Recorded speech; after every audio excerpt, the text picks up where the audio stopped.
A BBI proposal to increase help for university students has been welcomed by a section of university student leaders who have now asked fellow students to support the bill.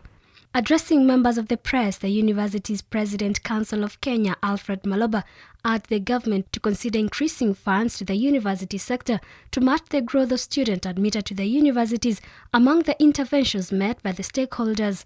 It was resolved that there was no intention by the government to increase university fees charged by the universities on the parents/students.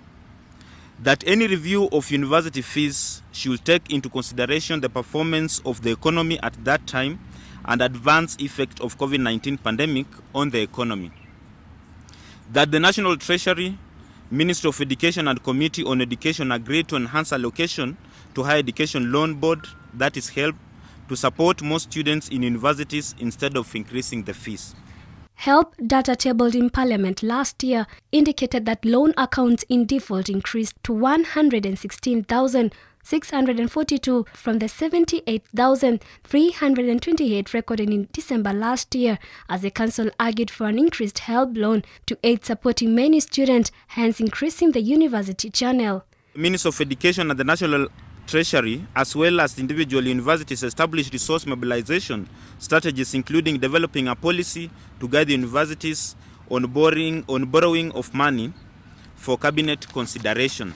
The government of the Ministry of Education to set up a multi-sectoral technical team to guide holistic reforms in the university sector. The Ministry of Education and Education Committee to explore possibilities of allocation of funds within the sector to match growth of funding level in the sector.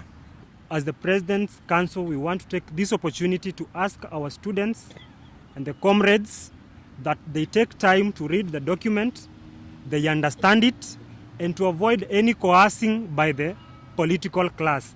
We know that the document is a good document but has been hijacked by the political class, and we cannot, as the cream of this country, sit down and be coerced by certain peoples to make decisions. The BBI report recommends changes to the Higher Education Loan Board Act 1995 to allow graduates begin repaying the money 4 years after completing the studies, as beneficiary of higher education funding will be some of the biggest gainers if a proposal sails through. That the BBI game is a quid pro quo game, and comrades are the most learned people in this country. 75% of the population in this country are youth.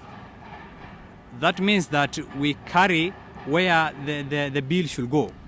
We are encouraging the comrades to go through the bill to understand it better. The meeting deliberated that benefits of BBI to students that include tax holiday and amendment of Higher Education Loans Board to accord loanees a grace period of 4 years from the date of completion of their studies before repayment of the loans are advanced to them. This would increase the time for repaying the load, which would also help to ease payment, since most of postgraduates face challenges in meeting their loan repayment obligation. The interventions have been agreed upon by the stakeholders to be implemented within a definite time frame, and they would greatly improve the higher education sector.